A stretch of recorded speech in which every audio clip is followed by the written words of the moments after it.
Good afternoon, and a warm welcome to all of you.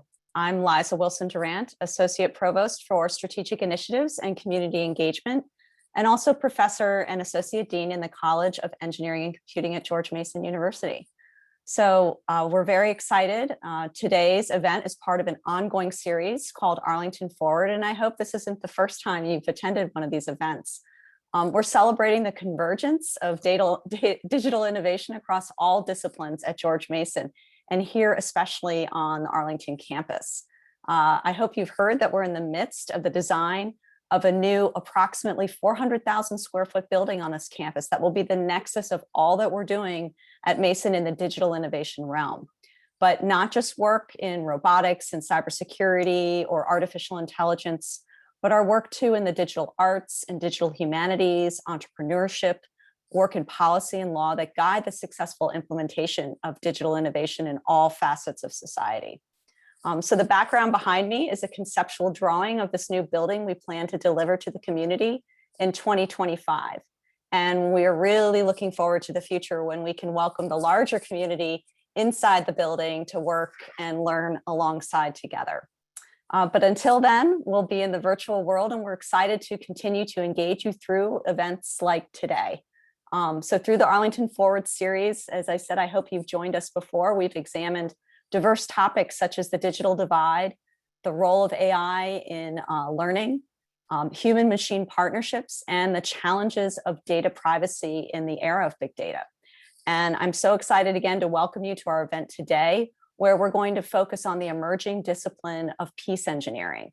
I'm looking forward to a compelling discussion. If you think about peacekeeping efforts, many of them rely on infrastructure and technology to ensure secure food supplies, secure water, secure roads, and secure communications. And all of those touch on technology. So this is a really exciting area for me, especially as an engineer, to be able to work with those who are working in the social sciences to ensure the proper infrastructure and technology, especially in these challenged regions. So thanks very much for joining us today. And I hope you all will continue to be an active participant in our campus programs in the days ahead, and let us know what you're interested in learning about or discussing in the digital innovation realm. So now it's my pleasure to introduce the Dean of the Carter School for Peace and Conflict Resolution, Alp Özerdem. Thank you. Thank you very much, Liza, and much appreciated. And hello, everyone. Welcome to our Peace Engineering event, which is organized as part of the, as Liza pointed out, as part of the Arlington Forward initiative. And I'm Alp Özerdem, Dean of the Carter School, and it's my great pleasure to welcome you all to this event. At the Carter School, we have recently initiated a Peace Engineering Lab as part of our Peace Labs initiative. So overall, the goal of these labs to create an enabling environment for faculty and students. And when I talk about students, these are undergrads, graduate and PhD students, as well as our alumni and affiliated practitioners and partners, to experiment, innovate, test, and advance social technologies related to the dynamics of conflict and sustaining peace. Peace engineering is defined by the IFEES, that's International Federation of Educational Engineering Societies, as the application of science and engineering principles to promote and support peace. Therefore, the primary goals of peace engineering are to prevent, mitigate, and recover from violence, and to develop sustainable social and technological systems for community well-being. Hence, the main question of this panel is how technology can prevent conflict and spur peace building. Also, you might be wondering, what's the picture I'm holding in the flyer of this event would have anything to do with peace engineering? Right, let me explain. What you see in that picture, in that photo, is the Starry Most, the footbridge in the city of Mostar in Bosnia-Herzegovina. that footbridge, which was built in the 16th century, became a target of the wanton destruction during the Yugoslavian civil war in the 1990s. And the reason for that was really is symbolic value for connecting ethno-religious communities of that city. So its destruction was a pure political act, but its reconstruction also became a political act. And that was largely because the international community wanted to use it as a symbol or as a way of showing that they had the ability of uniting divided communities. However, what the international community forgot was that to achieve such a goal, they had to work with local communities, no matter how divided they are. So the reconstruction of the Mostar Bridge is a good reminder for all of us that physical reconstruction,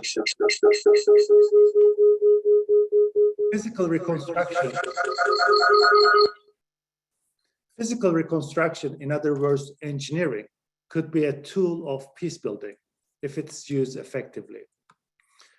However, as Liza was pointing out, within the engineering and peace building nexus, this is only one of the areas of that interface. We use technology so much in different aspects in the provision of humanitarian aid, in conflict prevention, and peace building. So one particular dimension of that relationship is really how to use technology more effectively for conflict prevention and peace building. And another dimension is about the impact of technology on peaceful relations. So in this space of peace engineering, there is so much to discuss. And because of that, without any further ado, I would now like to turn to my 5 panelists. I think we are very lucky to have those 5 panelists who would be able to bring and unpack different dimensions of that relationship within the peace engineering space. In order to save time and to run this panel effectively, what we decided that I'm going to keep the introductions at the bare minimum, and my panelists will respond to my questions in a way that they can talk about themselves and their work. So I think that's going to create more ample time for discussions. That's number 1. And there will be 2 sections in this panel. In the first one, I will lead the discussions with my questions. But in the second one, that will be a Q&A session. So please use the Q&A feature of the Zoom to post your questions, and we will try to take as many questions from you as possible. So without any further ado, let me start with my first panelist, Dr. Mira Olsen.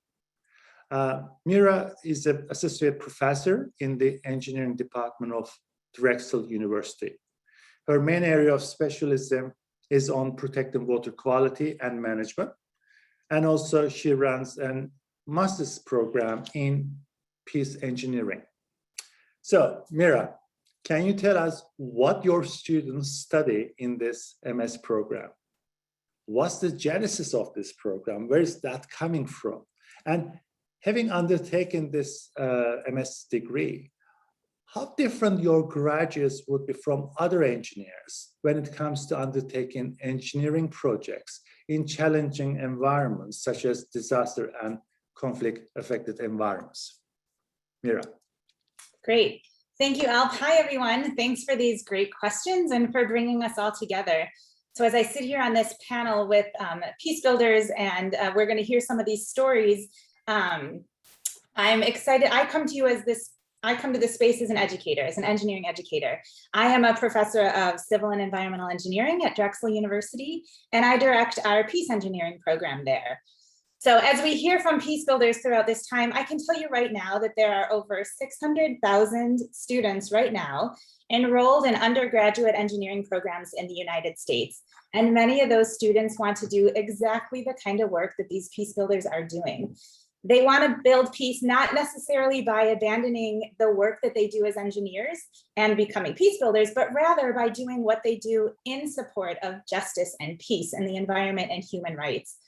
But for the most part, our engineering students, they really haven't been shown how they can do that.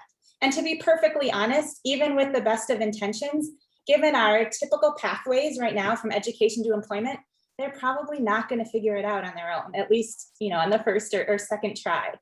And so this enormous workforce of students who can design buildings and build those bridges and electrical grids and water treatment systems, and they can write codes and create apps and analyze data and run models. At some point, they have to figure out to what end, how they want to work and for whom and with whom. And despite caring deeply about societal impact, with which most engineers do, they don't quite have a full understanding of how engineering and technology fit within complex social systems, what it looks like in conflict environments, in disaster relief and humanitarian aid. How it's possible that they can advance and benefit some members of society while really working against others, or how their very own designs that they work carefully for can be used or misused in ways that they never intended. So ultimately, they need to figure out how to work with the intentionality and the conflict sensitivity and the humility necessary for positive impact. I think peace engineering education can help them get there. Now, I know you're going to hear from Sheldon in just a few minutes, but around the same time that he was figuring out how to bring technology and data and science into peace building at Peace Tech Lab, we, and particularly Joe Hughes, who was Dean of Engineering at Drexel, were trying to figure out how to align engineering students with global challenges for that greater good. And it just seemed at the time that peace building could bring a lot to engineering, and engineering could bring a lot to peace building. So we got started working on this together. We built a master's degree in peace engineering, and through that we developed what we think are sort of core principles of peace engineering. So you asked what our students study. So in terms of what our students study, I'll give you a brief overview. So our master's degree in peace engineering is really designed for students who already have an undergraduate degree in some branch of engineering or applied sciences. And that's so that they can develop a technical expertise in some technical area. We do also have an online graduate certificate made up of core peace engineering courses, and that's pretty accessible to anyone of any background.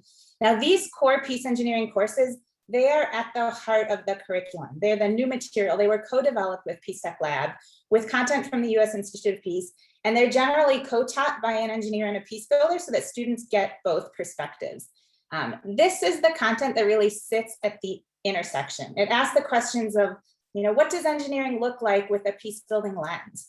Or how can conflict assessment frameworks and assessment help inform engineering design? And what are some of the key peace building skills that engineers need to learn? So engineering graduates in general, we're quite good at designing to technical standards, but typically may not be as prepared for when a perfectly good technical solution isn't adopted or is abandoned when it can't be maintained, or even ends up generating conflict within and among communities. So the rest of the peace engineering program and curriculum, it really focuses on helping them merge technical expertise with an understanding of the social dimensions of conflict, and then how to integrate and analyze all that using systems models. We very much take a systems approach to our curriculum.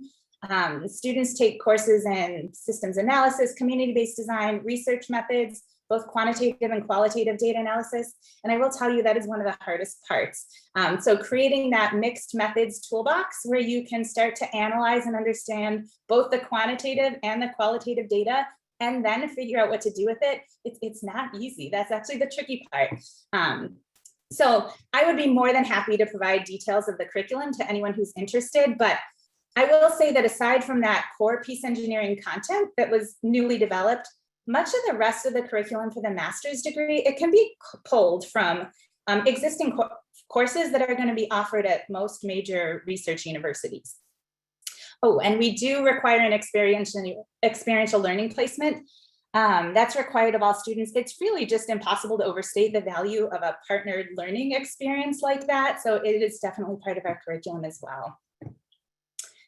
Let's see, I'd say that Yeah, I'll wrap up in a little bit. I'd say that much of the educational component of peace engineering, at least for the engineers, is figuring out how not only to grasp, but also to integrate peace building and conflict sensitivity into engineering design, analysis, and practice. And I'd say with a huge emphasis on that analysis, because that's where we really have to look at things in different ways with different types of skills. It relies heavily on partnered approaches and community-based approaches. And for us, it often means zooming out a little bit, thinking about some of the factors that generally sit outside of the typical system boundaries that we draw. And so our hope is that peace engineering students are the ones who can go out and safely and responsibly advance technology and data in society. We think there's real value in bringing that both to peace building and to traditional engineering practice. Mm-hmm. And Mira, considering all the subjects that you cover in your MS program, it must have been so difficult for engineers to operate in challenging environments otherwise, because all the kind of the knowledge and the skills you are imparting in your program must be really preparing them for such challenges. But what happens if engineers don't have that kind of background and opportunity of studying peace engineering? Can you give us the kind of like the flavor of what happens in the engineering world without a degree in peace engineering? I'll speak very generally here, and I think there are always going to be instances that do succeed and do well, but I think you really do run the risk of designing something that's not responsive to the needs of the community in which it's being used or placed. Even with the best of intentions, you can have consequences that are unintended. So, at the most benign, I'd say, is something that was just so unresponsive, it's not being used, but it's not actually creating any harm. Even worse would be something that's creating more conflict than it was designed to do. So, and none of that is intentional. It's just not considering some of the factors and how things are used and who they benefit and who they don't. And this is why it's so important, isn't it? Kind of giving our students the opportunity of studying peace engineering, even at the undergraduate level as a minor or the graduate certificate or a master's degree, because we need graduates who have a good understanding of such challenges so they are prepared. As you say, it's not their intention to do harm, but if they don't know any better, those things can happen, right? So I'm really pleased that Drexel University has taken the lead in this, and we have a master's degree program. And I'm one of your passionate supporters, I must say. And, so it's really likewise. That's fantastic. So let me now move to my next panelist. Thanks very much, Mira, and I will come back to you later on in the Q&A. My next panelist is Lual Mayen.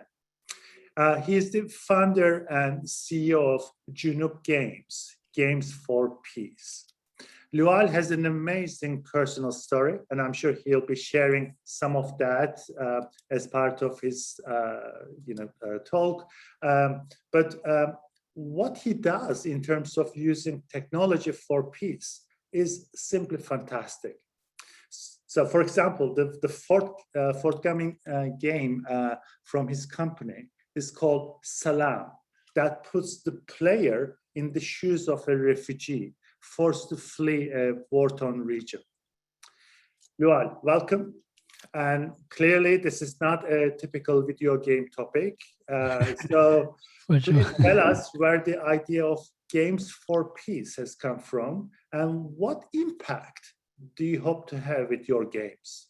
Also, when you are responding to that question, can you tell us how can we use video games more effectively in conflict prevention and peace building? Thank you. Oh, yeah.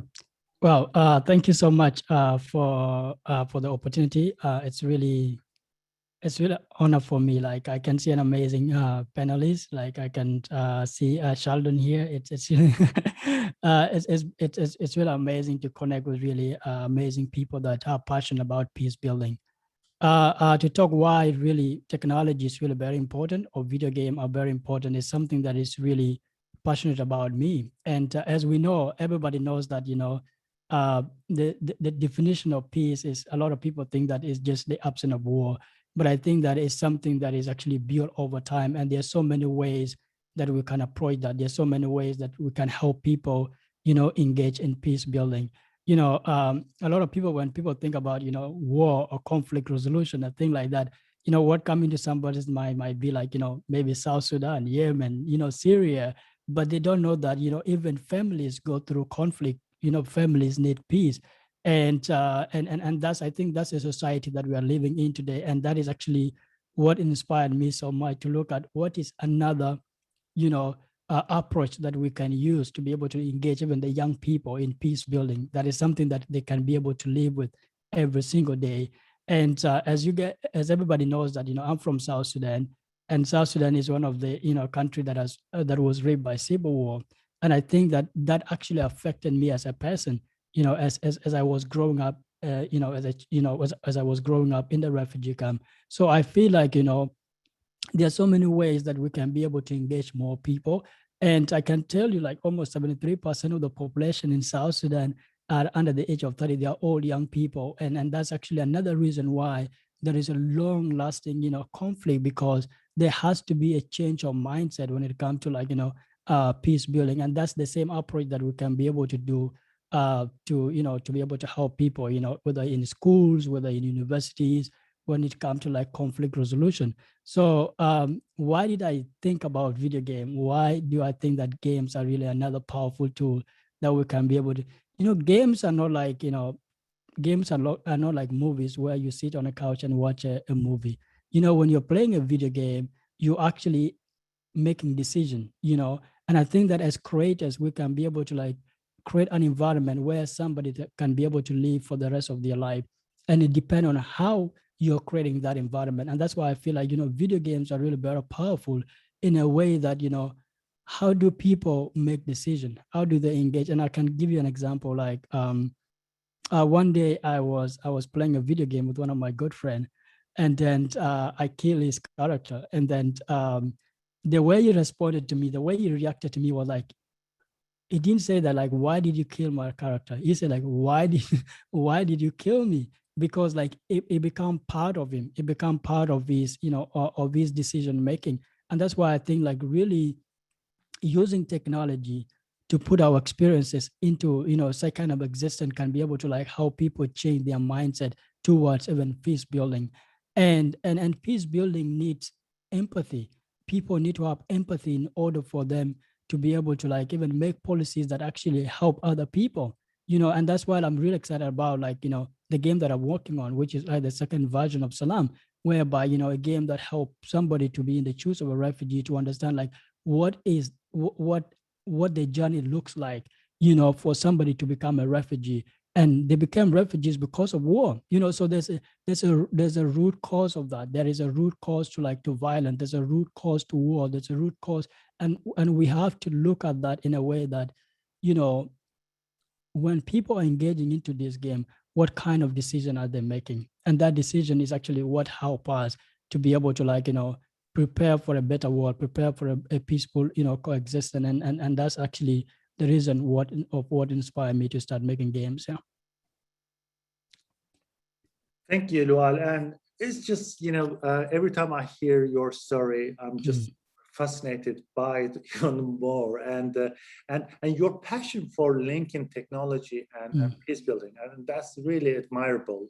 And so in this particular game, Salam, can you just tell us a little bit more in terms of, once the player puts himself or herself in the shoes of a refugee, your goal is then to kind of raise the awareness of the player as part of this process, or are you aiming for something else? I mean, what's the kind of overall goal? That's really a very good question. Yeah, there's always an end goal for sure. Like, and first of all is that, awareness is very important. And that awareness is something that help people understand that, okay, what does the journey look like, of the refugees? And that's one thing that I want to create, because that journey is actually what ended up when it comes to like people that are in power. Whenever they are making policies based on refugees or based on the thing that they do, they need to have to understand, what they go through.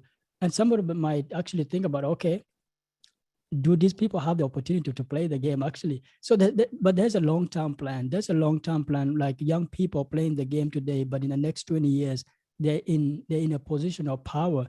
And when they're making policies on the refugees, they kind of understand like, what does it take for somebody to become a refugee, right? What does that journey look like? And that journey is like in the game, it's a high tension runner game. So a refugee run from a war-torn country to find a place of refuge, to find a place of peace.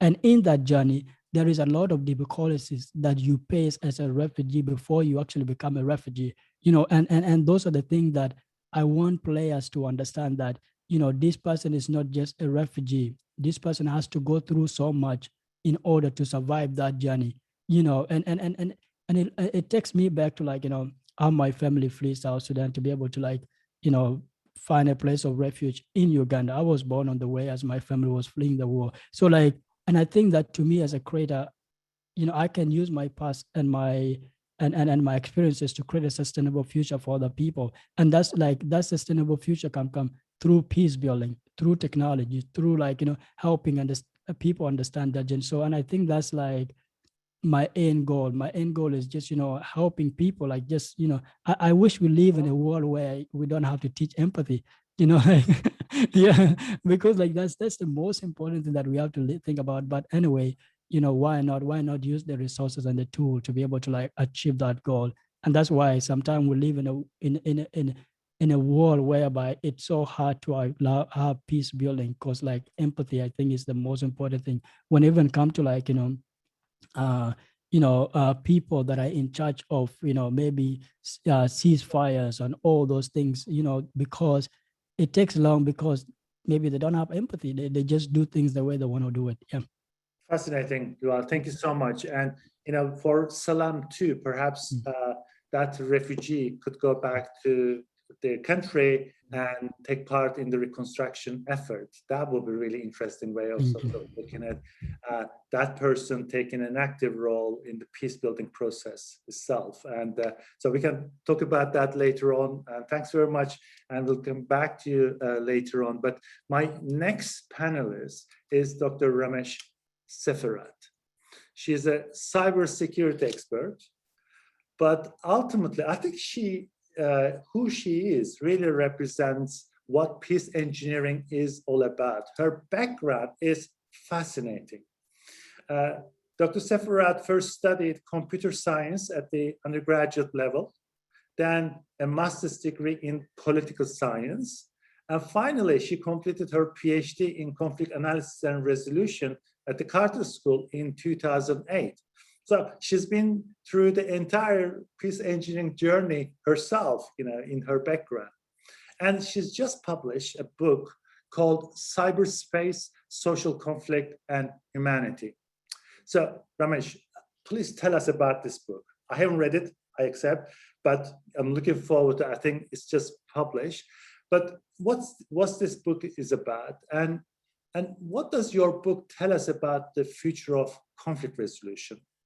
How will the conflict resolution in this cyberspace look like? Thank you, Ramesh.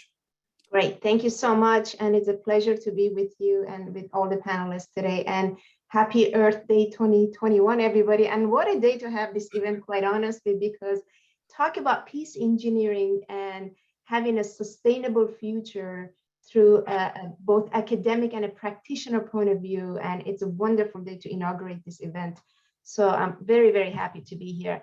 So I think what I would like to start my discussion or my piece on is to really build on what Mira and Lual talked about. Mira talked about the effort that Drexel has taken on, which I really commend you and would love to be in touch with you to discuss this a little bit more, because I make that argument in my book. It is the time has come for us to really think through ways of breaking down the unnecessary and artificial barriers between different academic disciplines and really prepare the workforce for the future so that they could understand and really not even have to have an event like this to explain to them what peace engineering is. It should already be part of the curriculum. It should already be part of the the design process, the requirement analysis, the analytics that is produced as part of the product and the systems and various services that you're going to be engineering to. So I think that's very, very critical. And I think one thing that Lowell talked about in his talk that really stuck with me was that it is unfortunate that we still have to teach people how to be more empathetic. We have to teach people how empathy. And when I take that notion and I look at where cyberspace is going, where systems are going, where artificial is going full force, where machine learning is going full force without any ethical boundaries, with embedded biases, with exclusion of various communities, or the diversity of the voice that's being considered as part of building the future for us, I think the time is so pressing for all of us. I think it's an urgent call, it's a call to action for us in academia, it's a call to action for our policymakers, and it's a call to action for the private sectors, for all of the tech firms out there. So this is the core argument I make in my book. And I use a lot of examples to talk about how we need to think about with a different lens when we talk about conflicts when it comes to cyberspace. Because cyberspace brings that feature of we could hide behind our words, we could hide behind different identities, we could hide behind activism while really doing the bidding for the bad guys online. So I think the time is, it's very, very critical for us to kind of think through ways of how do we define cyber conflict. And Dean Özerdem, you humbled me with the introduction, because for me, I really feel, you know, between my technical background as an undergrad all the way into social sciences, into my PhD work, clearly it shows I was looking for something and I wasn't happy with what I was getting in various programs that I was in. And now this book is essentially the convergence, or maybe the beginning of what I was looking for.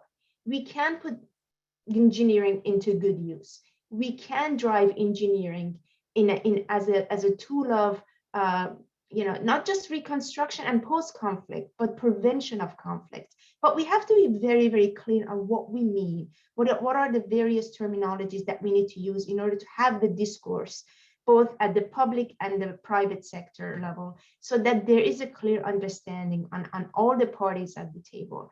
There is a good movement that's happening in the private sector.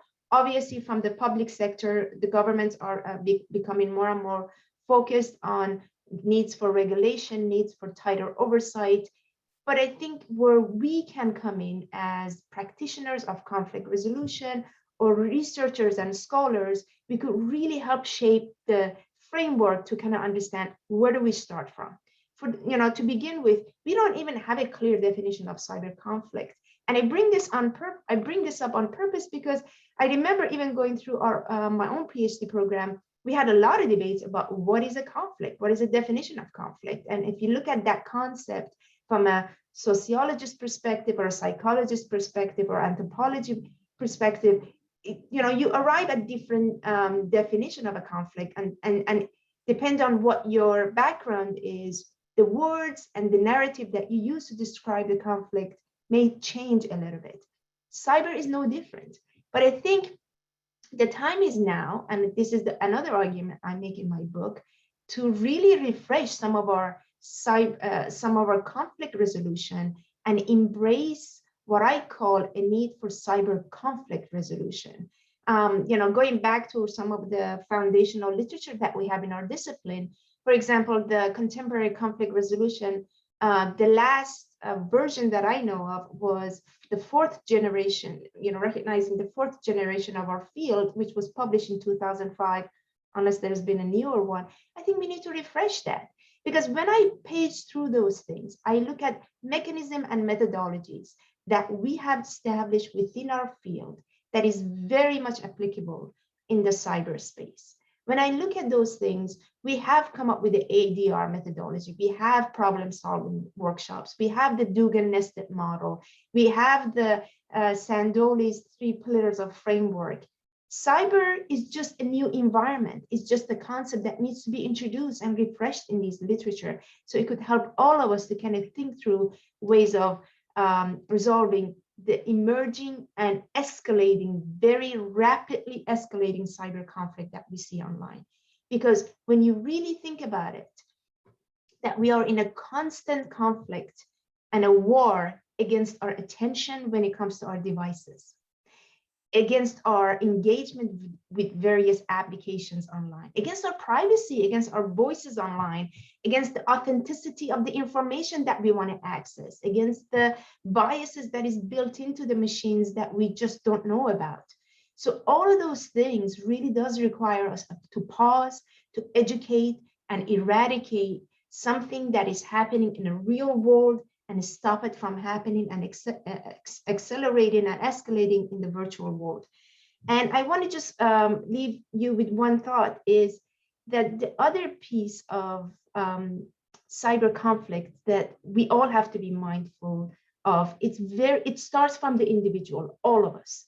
We live in a very polarized world anymore, because we read things online and we get upset in our little corners and we fire off a message without even declaring who we are. And I'm actually reminded of President Kennedy's commencement speech at Yale University, I think it was back in 1962, where he said, "Too often we enjoy the comfort of opinion without the discomfort of thoughts." So when it comes to mediation, when it comes to teaching, when it comes to really bringing the best practices of conflict resolution, we have a lot of opportunity in the cyberspace. And that's the argument I make in my book. Brilliant. Ramesh, thank you so much. And what you said earlier in terms of like your personal journey, that you were looking for something, throughout your education, and that was peace engineering, right? That's where you found that space. I am the living proof. and in fact, that's what needs to be honest, because with the global challenges we are facing, like the Sustainable Development Goals, like the SDG number 16, peace, justice, and strong institutions, you're not going to be able to deal with this just with one particular dimension or an approach. You've got to have people and backgrounds and disciplines, getting together, holding hands and thinking together, right? And so I think this is why peace engineering is such an exciting field. And engineers, I think, really should play more role in peace building. You are a sort of living proof of that, and your background. I mean, myself, I studied engineering first and then moved to peace studies. And never forget that Jimmy Carter, he was an engineer before he became one of the greatest peacemakers of our time. So engineers, we need more of you in peace building. Please come and join us. And I think that's my message. Thank you very much, Ramesh. We'll come back to you later on. And now I'd like to move to my fourth panelist, and that is Dr. Sheldon Himmelfarb. Sheldon is president and CEO of Peace Tech Lab. And when I went to his lab, and I must say that was a while ago, it was before the pandemic, I was just so impressed with what I've seen there. And what Sheldon does with his team with the use of big data and artificial intelligence for conflict prevention really impressed me. Sheldon is has a practitioner background, and he managed many peace building programs in the field in a number of different conflict affected countries. He served as a foreign policy advisor, and he worked for the USIP Institute at the United States Institute of Peace. So, with his background, what Sheldon brings is the kind of like the bags of expertise of, the practical background, but merging that with technology. And this whole Peace Tech Lab idea, Sheldon, is just so fascinating. My question really is how your lab uses big data and AI in conflict prevention. Just tell us, put us through your thinking and your work at the Peace Tech Lab, and really kind of the future of the use of technology for conflict prevention. Thank you. Alps, are you sure? I mean, you really should quit while you're ahead. You've just had incredible, what a lineup of brilliant speakers. I'm not sure I want to follow this act, but I've really, really enjoyed it. Not only have I worked with several of your speakers, but I really think, Mira, you beautifully captured why we need engineers in peace building and why we need peace building expertise in engineers. And then Lual really, I thought, elevated how this is every person's journey. And Ramesh echoed that as well. This has been really wonderful. So I really, listening to that, I was thinking, gosh, what does he want me to say after all this? And I'm so glad you doubled down on data, Alps, because I do think that's something that we haven't talked about. And it is absolutely a great frontier for this field. I don't know if you all saw just last week, New York University's Center for International Cooperation just issued a pretty significant report where they mapped what everybody, and I really think they did a terrific job of mapping the data landscape in peace building. And you've got to see this report. But the conclusion, nonetheless, with all of this activity is this: advanced data-driven approaches are still novel in the peace building field. So we have a lot of running room. Now, let me try to capture our thinking, as you asked, out in Peace Tech Lab, because it really is a core belief, a core tenet of ours, kind of a North Star of ours in the lab. And it may be emanating from the fact that I've been doing this work since the Mesozoic era. And so I can remember when I was working in Bujumbura and you had no idea what was happening on the other side of the city, or in Sarajevo. You had no idea what was going on the other side of the city. And today in the lab, we can literally be in front of a screen getting real-time data from conflict zones that people are uploading from their cell phones. And it's just unprecedented in human history. So the speed with which we can obtain the data is unprecedented in human history. The volume of data in a digital world is unprecedented in human history. The kind of data that is available to us from social media, right? We are, for the first time in human history, exposed to data about human sentiment, which is the DNA of conflict. And when you combine those realities, add on top of it all today's computing power that's increasingly accessible for increasingly lower prices, along with tools like AI and machine learning, NLP, and you can see, I mean, it's apparent, the potential for data-driven peace building, early warning, early action is enormous, and it is growing. In fact, I would say there's a couple of rate limiting factors to this, but one of the major factors is a talent issue, is the need for this, and Ramesh, I think you were talking a little bit about it when you get into the cybersecurity space, the need for specialized expertise. You need creative, we in peace building are competing with the private sector for creative, brilliant data scientists and engineers. They're in just enormous demand everywhere. Hence the need, Mira, for your program in peace engineering, so you might be able to attract, talented data gurus to our work by making peace engineering a specialty with stature and prestige in universities. So I hope that's going to be the end game here. But Yeah, that's the way we have thought about it, Alps. And the way we've tried to realize the promise is in things like the work we did in Kenya in the presidential election there a couple of years ago. You know, in 2010, there was almost 3,000 lives were lost with the outbreak of violence in that election. And we were part in the following, I think it was about 2016, we were part of a group of organizations that set up a process. We had 250,000 people registered in some of the most violent counties in the Nairobi area.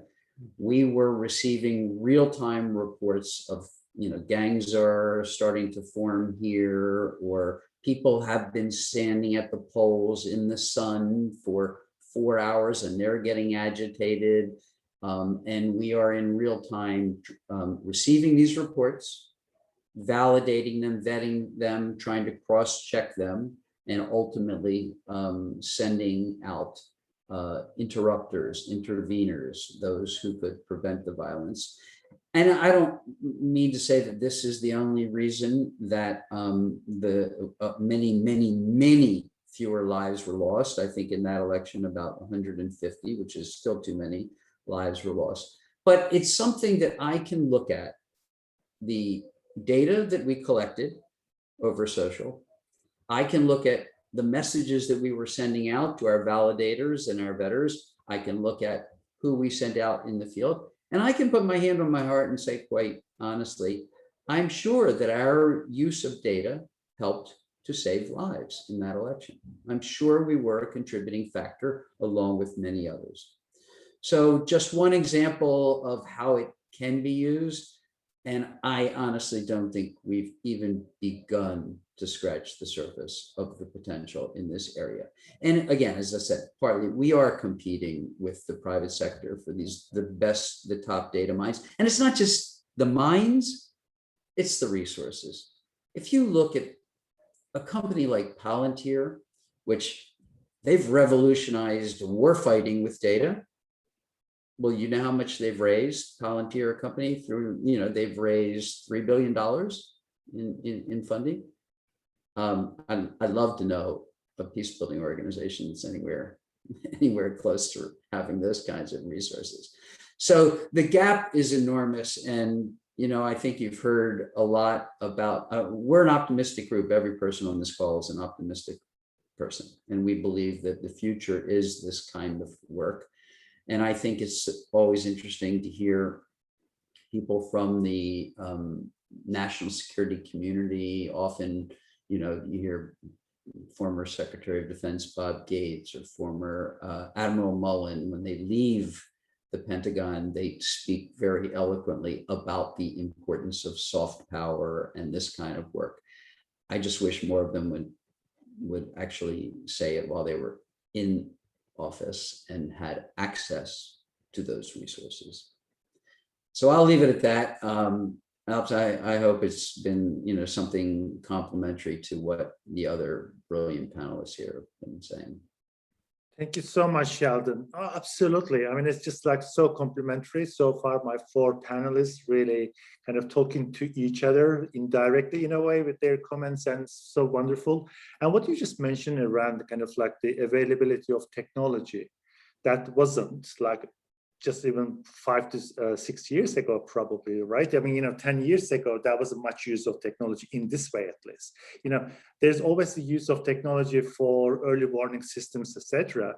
But in this, at this scale, like, you know, using big data, the availability of big data, I think it's really opening up new kind of opportunities. So would you say that, you know, it's going to be an easier job to prevent conflicts in the future because of technology, or there are some particular challenges, you know, with the use of technology? And then what you mentioned in terms of reporting this to the interveners, you know, those people who are supposed to, you know, prevent conflicts. Do we have enough communication dialogue between, you know, Peace Tech Labs like yourself and those people on the ground? What do you do about that? Just make sure that, you know, when you give the warning, actually conflicts can be prevented? Yeah, again, I'm an optimist. And, you know, the fact that we are almost all walking around with a supercomputer in our pockets tells me there's a lot that's going to change. And I see that. I go to Niger, the 5th poorest country on the planet, and I still see people feeding their cell phones before they're even feeding their families. And so I am certain that we have a potential for ever greater early warning. But, you know, I think anybody who's worked in this field, again, for a while knows that we've had a lot of early warning. We've had a lot of good early warning. We knew what was happening in Rwanda. We knew what was happening in Somalia. We've known it God knows, have we not known what's happening in Syria? We've known what's happening. Political will is the part that's hard to come by. So to get early action, you have to have the political will. Now, I do tend to believe, and we've been running pretty hard at this in the lab, that data is a critical piece of that puzzle, of actually mustering the political will for early action. Because I think we're going to be getting to better and better at being able to give those politicians the air cover they need to act when we are able to show, by doing really good analytics, when we are able to show the cost of not acting. I think that's the future. If we're, again, if we can find a way around the talent and dollars problems that completely holds this field back when it comes to doing highly technical, evidence-based peace building. But I think the potential is certainly there. Thank you so much, Sheldon, and thanks very much for your revolutionary work.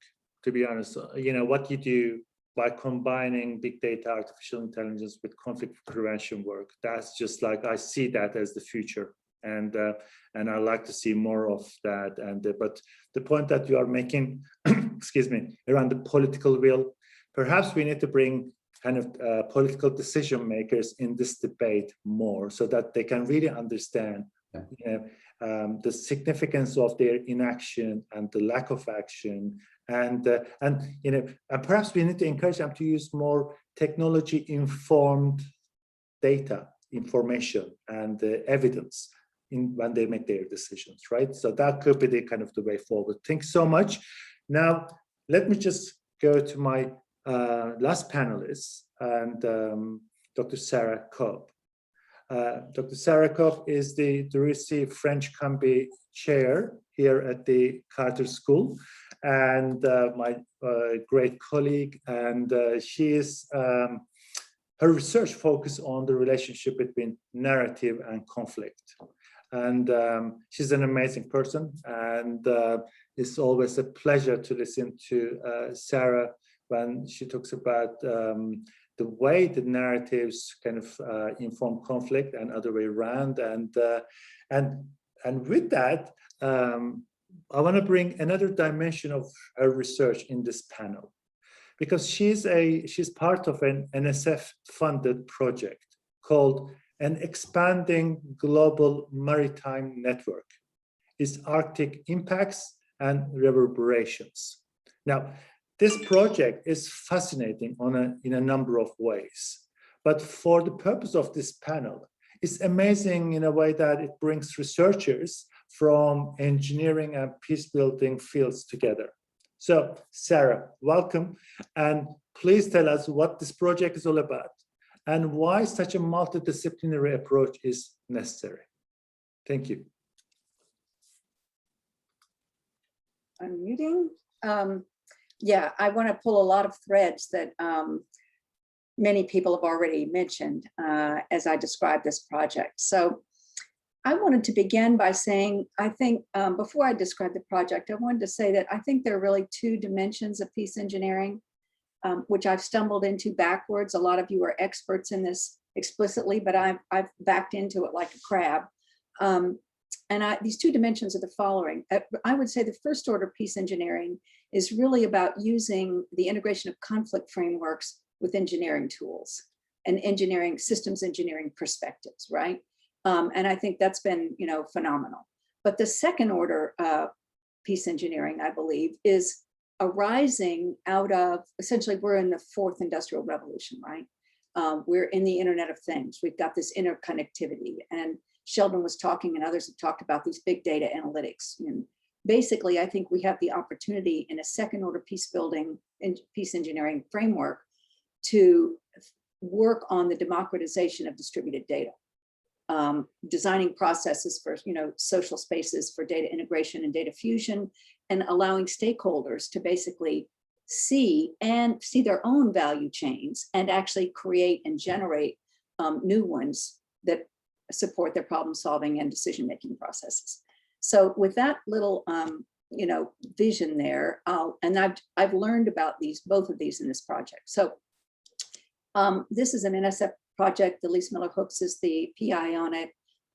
It's focused on the Arctic because the Arctic is warming at twice the rate of the rest of the planet. It's warmer than it's been in 4,000 years. And the ice is going to melt, probably by about 2035. It's going to open the Arctic Ocean to increase shipping, tourism, natural resource extraction, tremendous competition at global, national, and regional levels. And people are going to be competing both for resources and opportunities to protect their traditions and their way of life, and to innovate and grow. There are going to be new ports coming, and there's enormous amount of overlapping interests and complexity emerging. So the Arctic is heating up both literally and metaphorically. And we're studying the impact of these changes on the Arctic. We're modeling the transshipment routes. We've got the only model of transshipment of shipping, global shipping, transshipment routes with weights and shipping class and port destinations and content, etc. And we want to try to understand the way in which people will make decisions around the Northwest Passage, which hugs the coast of Canada, the Northeast Passage across the Arctic, which hugs the coast of Russia, and eventually, all too soon, across international waters, across the Arctic. Once that happens, ships are no longer going to be going around the globe, they're going to be going over the globe because it's going to be faster and cheaper.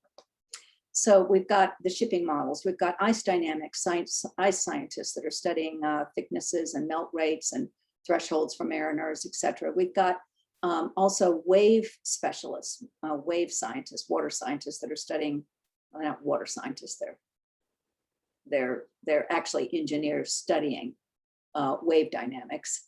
And they're looking at that to try to make sense of the way in which the Arctic is host to lots of extreme weather, and that's going to impact shipping, etc. But on my part, as the social scientist, as the peace person, I'm trying to understand the reverberations across the global and national and local levels relative to the potential for increase of conflict. So we got Russia planting a flag on the Arctic seabed, trying to restrict passage through the Bering Strait, and the US doing freedom of operations, twice a day there. We've got aquaculture fighting with the, local indigenous fishing. You've got cruise ships coming in with disease and commercializing coastal communities. You've got ports developing that are obs with assistance living for indigenous communities, etc. Then you have, wave surges because of climate change that are devastating in the melting of permafrost. So there's a lot of change going, not to mention drilling and extraction. So all of that. So what we've been doing is sort of in line with, I would call, the first order peace engineering I was talking about, is we're working on the development of a conflict early warning system, not by variables, but by developing an understanding of the stories that are at play, that are on this narrative landscape. So we're doing interviews, we've got narrative surveys underway, and we're doing geospatial mapping of those narratives to try to map that narrative landscape. And we've also done a content analysis of the all the policy documents from all the nations and indigenous communities and observer nations associated to the Arctic Council. I've done that work with John DeRosa and Christine Rosenfeld and Violetta Ferrari. So it's a, we're again trying to get our hands on the actual stories that people are telling about the nature of the fractures and tensions and where those conflicts are gonna, how those conflicts are could roll out, right? All of that is for risk assessment, right, of conflict. Now, at the second order level, let's say, we are also integrating these conflict indicators into all the other data that the team is producing. And let me tell you, that has implications at really two levels. One is at our team level, we have to learn how to work across discipline and speak each other's scientific languages and basically build trust and regard for and understand what other people are trying to do. So we've been in a team now for almost 2 years, coming up on 2 years, and we're getting there, but it's a 5-year project. We've got a long way to go.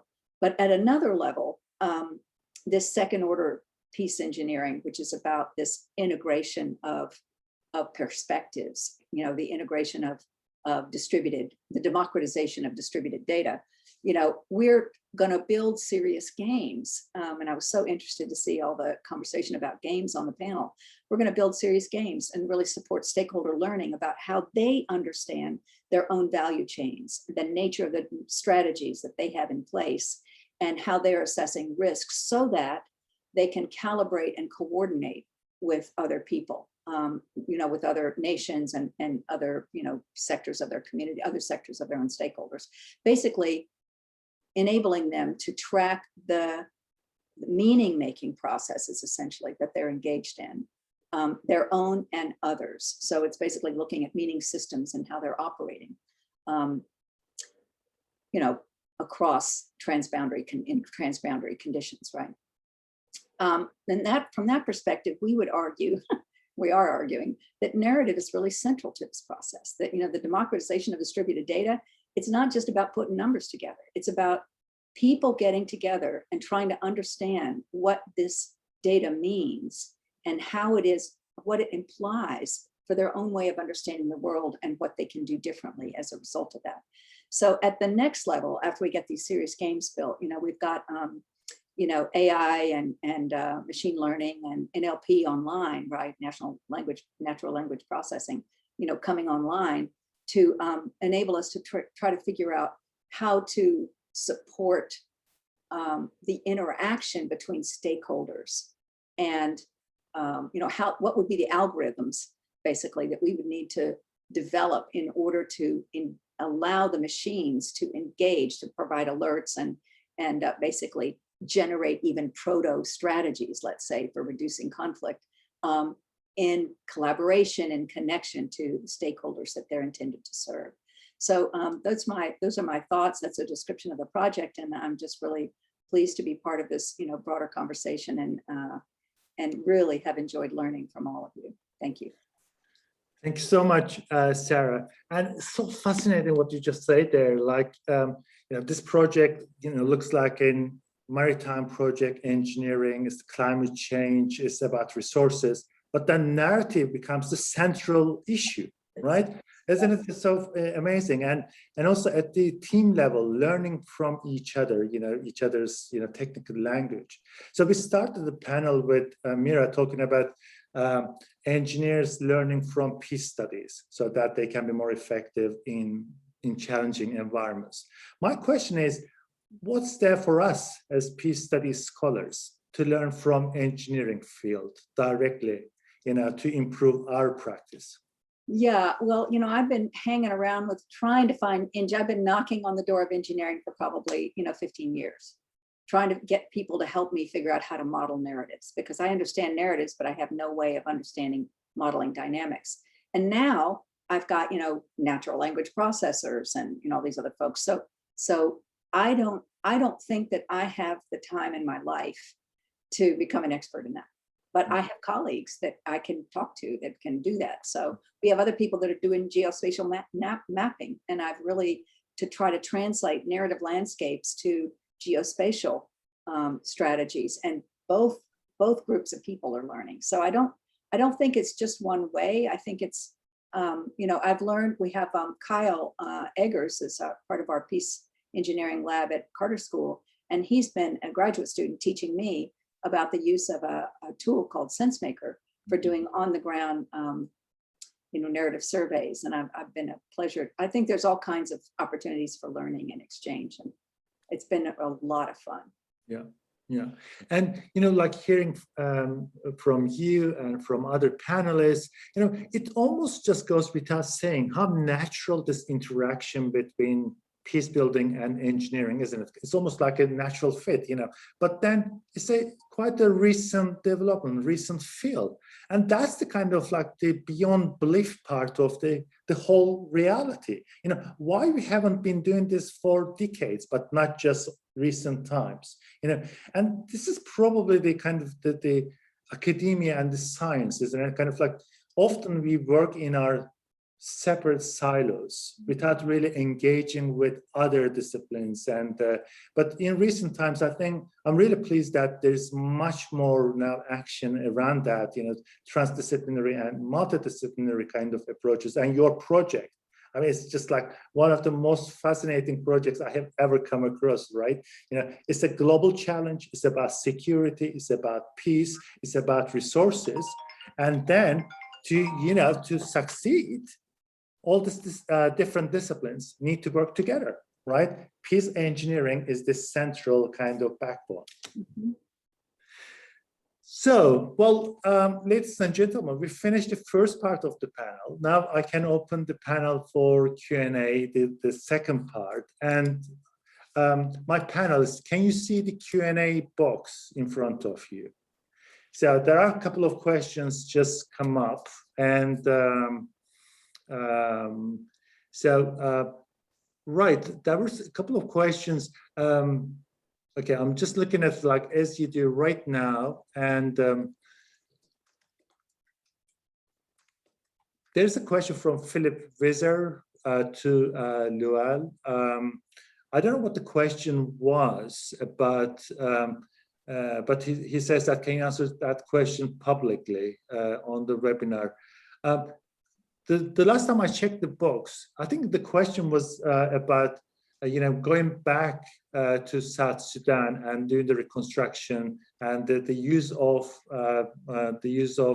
games.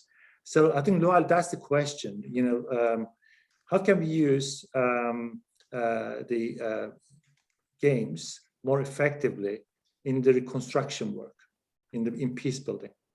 Oh yeah, I think I already answered the question, but it was on the that was a really good question, and I think Sarah like really mentioned something about serious game, yeah. And I think the best way to be able to use game is just like creating content, you know, based on that, like on like how do we want people to learn from that particular content when it's about, you know, transition, you know, based on, and that those games can only be used only maybe in South Sudan, maybe for the use in South Sudan in order to like maybe create awareness, you know, understand the importance of that thing that they're planning to learn and what you want to achieve. So it's about like really just organization looking at other ways of like, you know, how do they turn that content into like a gamification so that more people can be able to like have access to it. And I think that's the best way to like really use game. Yeah.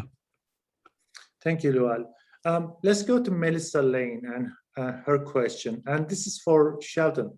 The question, Sheldon, is, does Peace Tech Lab have any programs focused on using data to inform or assist ongoing peace negotiations? You are muted at the moment, Sheldon. Sorry about that. No, not right now. And when it comes to inform peace negotiations, the two most active programs we have involving data right now is we're trying to distill insights about violence related to COVID-19. So we have a COVID-19 violence tracker project. And we've had an ongoing, wonderful hate speech program where we really are trying to understand the terms and the context of hate speech in multiple countries and how it correlates with how online hate speech, offline hate speech correlates with real world violence. Thank you, Sheldon. All right, well, the next question is from Millie Ibanda. She's from Congo, DRC, and her question is for Sarah. Sarah, the question is, do you have a plan to involve those countries in the Arctic, Finland, Norway, USA, etc., to involve those countries in forming one permanent dialogue on Arctic, and how you would do this? I think the second part of the question, to consider Arctic as shared resource rather than competing resource, etc. So what's your narrative about Arctic? I think that's the question. Yeah, it's a very great question. And one of the things I've discovered in doing the research is that it's the outsiders like me that have the story about competition and conflict. Yeah. So if you go inside of the Arctic, they don't want to talk about conflict. And you know why? Because the US, when the Ottawa Declaration was signed, which formed the Arctic Council, which is the governing body for the Arctic, when that was signed in about 1995 or so, the US refused to sign unless anything related to security was taken out of the Arctic Council documents.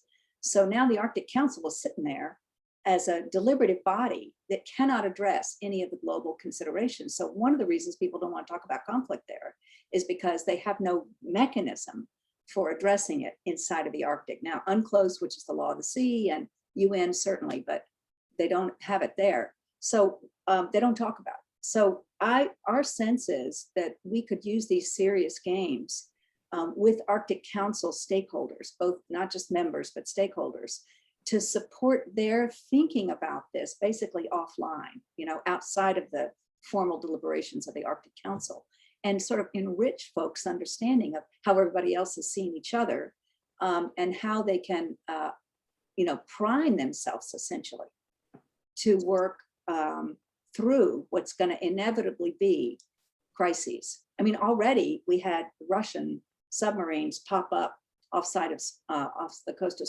Norway, outside of Svalbard, and the Norwegian government said, wait a minute, you can't do this, right? This is not permitted. Mm-hmm. And now there's more tension now between Norway and Russia in the northern part of, in the southern part of Norway because of that. So I don't have any idea how to do this, given the fact that we don't have mechanisms in the Arctic prepared for this, for conflict prevention. But I do think, folks had the best intention, and putting them together to think is the best chance we've got of forestalling conflict. Thank you. With that, Ramesh, can I bring you to conversation here, like for the future of the conflict resolution in cyberspace? What would you add to that, in terms of dealing with space like Arctic, but with a more technology-centered kind of way, and using that deliberately in the conflict resolution perspective? What would you reflect on that?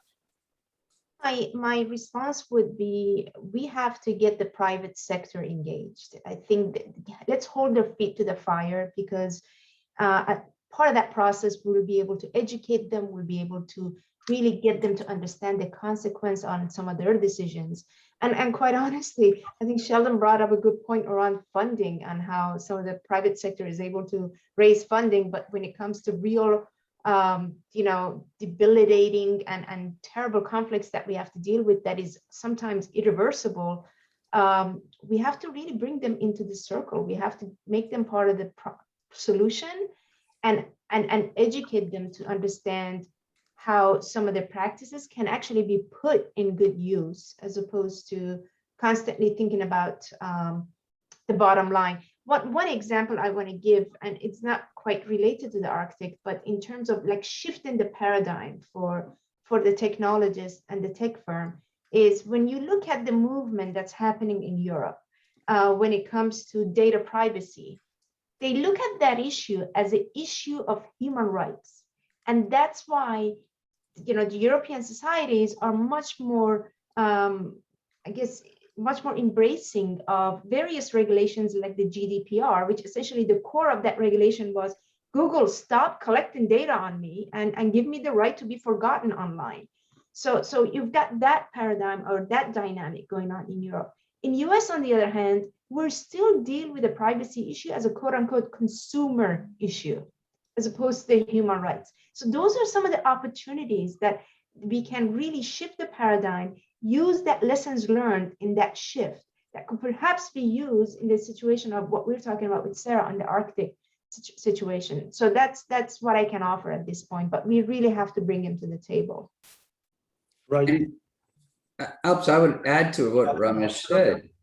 I would just add, they've never had greater incentive to come to the table as they do now. That we are living, just as we were talking earlier about some of the things that are unprecedented in our world, the speed with which we receive information and the fact that any human being with a supercomputer on their hip can send information around the world with the push of a button, and we have access to human sentiment. Similarly, the private sector is operating in places they never cared about before.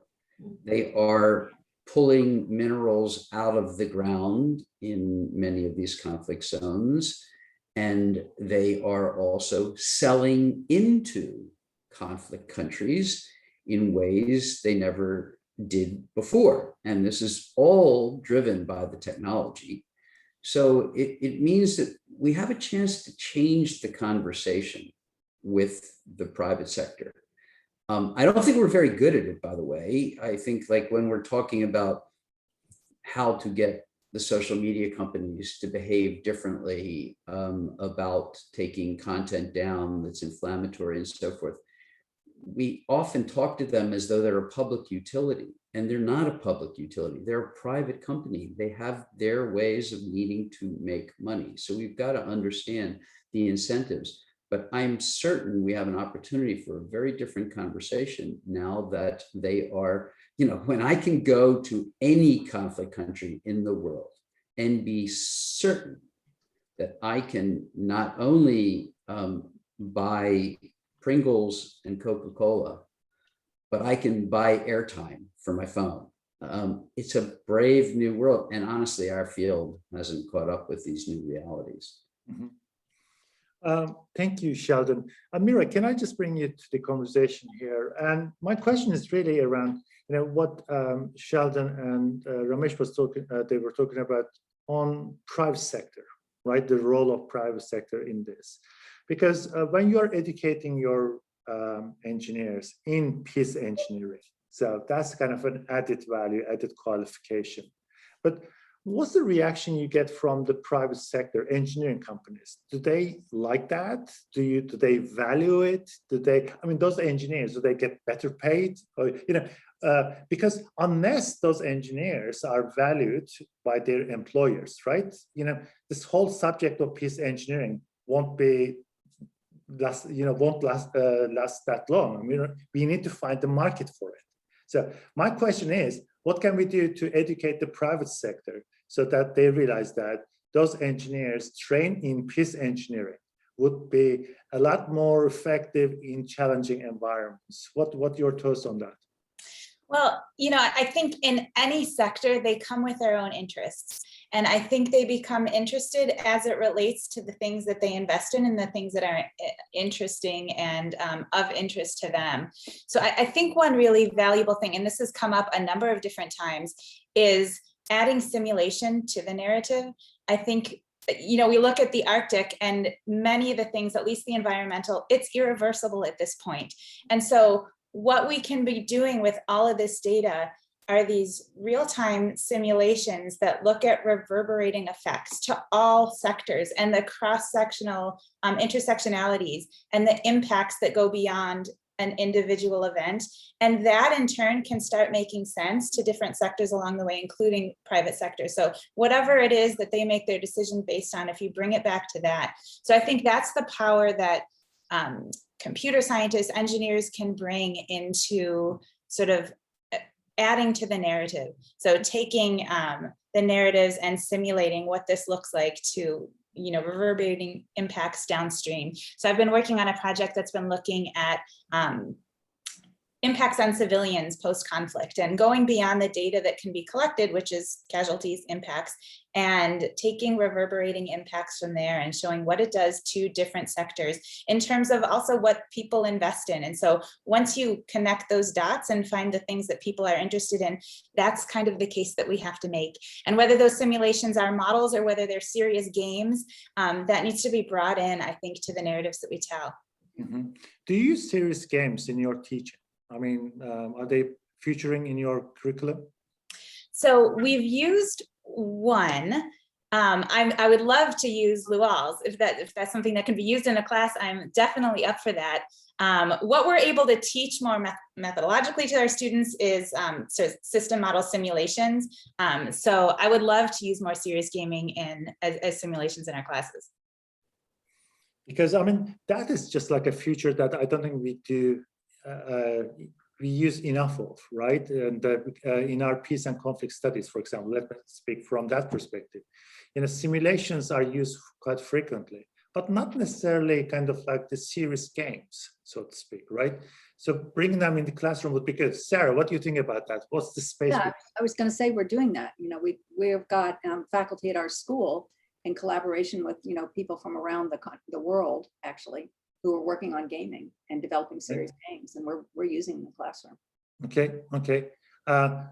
So, you know, I wish that we do more of that because I'm so fascinated with the games, and I'm looking forward to Salam, really, Lual, once this out, then I want to be one of the first people to play that game and just kind of test it myself, and that would be really fascinating. So, and my panelists have been so efficient. They've been responding to questions in writing kind of as we speak. And this is really kind of like the peace engineering in its best form, right? And we're working in an agile methodology here. Yeah, absolutely. You know, there's no holding you back. And so considering that we've responded most of the questions, can I bring Kyle Eggers, our peace engineering fellow, just to talk about the lab, peace engineering lab we have at the Carter School, just to kind of give us a little bit more information about what we do, because let's face it, it's a very new initiative. We are talking about like 3 to 4 months. It's very new, but already it's been quite active, organized number of events. And so far our direction has been on complex systems and SenseMaker and its application. So Kyle, tell us about Peace Engineering Lab at the Carter School, please. Thanks so much, Alp, and thanks to all the panelists for your presentations. It was really fantastic to hear from you, and I look forward to working with you all more in the future as we continue to establish the lab here. So as Alp was saying, we were getting the Peace Engineering Lab at the Carter School started last fall, and I'm actually the first Peace Engineering Fellow. There's going to be 2 other fellows that are joining me in the fall, and so I'm really looking forward to having them join us and build out all of our work. The basic direction that we've been exploring so far with the field is really, what does peace engineering look like from the conflict resolution perspective?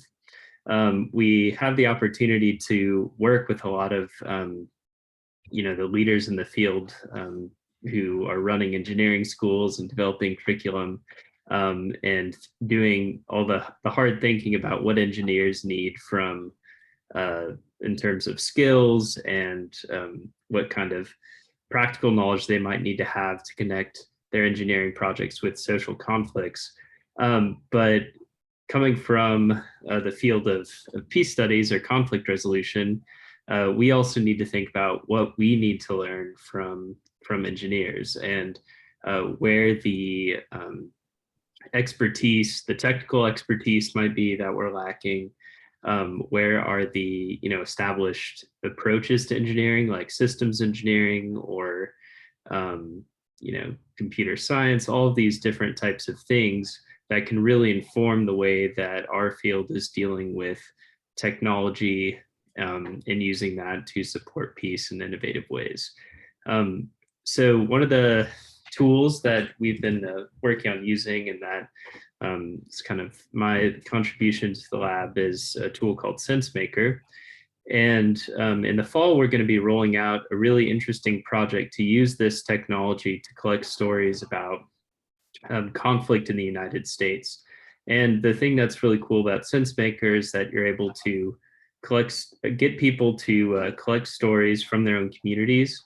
People share an experience on a SenseMaker survey online and then interpret it, which gives you quantitative data for all of the narrative content that you have. So a lot of what the panelists were saying about how to embed this notion of narrative, of technology, of mapping and combining data sources is all something that we're really deeply exploring through some of the SenseMaker work. I posted a link in the chat to both the I think to the Carter School website and a form if you want to sign up for updates and attend additional events, and also a little blurb on my personal blog, just because we didn't have the website up at the time, about some of the direction of SenseMaker and the complexity informed work that we're doing at the lab. So please do sign up there. We're going to have a lot of great events continually happening, and looking forward to seeing where it goes. Thank you very much, Kyle. Ladies and gentlemen, that was a little commercial part of the program, and but we are really proud of the fact that we have the Peace Engineering Lab at the Carter School. We very much see that as one of the way forward that we need to focus on in peace studies. And the multidisciplinary approach is, I think, is very much in our thinking in terms of our teaching and research.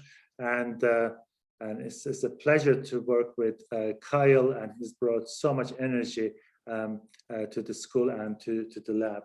So we started this panel with the question of how technology can prevent conflict and spur peace building. I think the audience would agree with me that my 5 excellent panelists did a great job, really, to come up with many examples to show how that nexus kind of brings us with many opportunities. And I think the way forward is that I'm hoping that this panel is only the first one at the Carter School to initiate this debate, and it's going to be an ongoing debate, and we would like to explore even further how technology and engineering can be used in conflict prevention and peace building. So thank you so much to Mira, Ramesh, Lual, Sheldon, and Sarah for being with us in this panel. I may be biased here, but for me, this was one of the best webinars I've attended for a long time.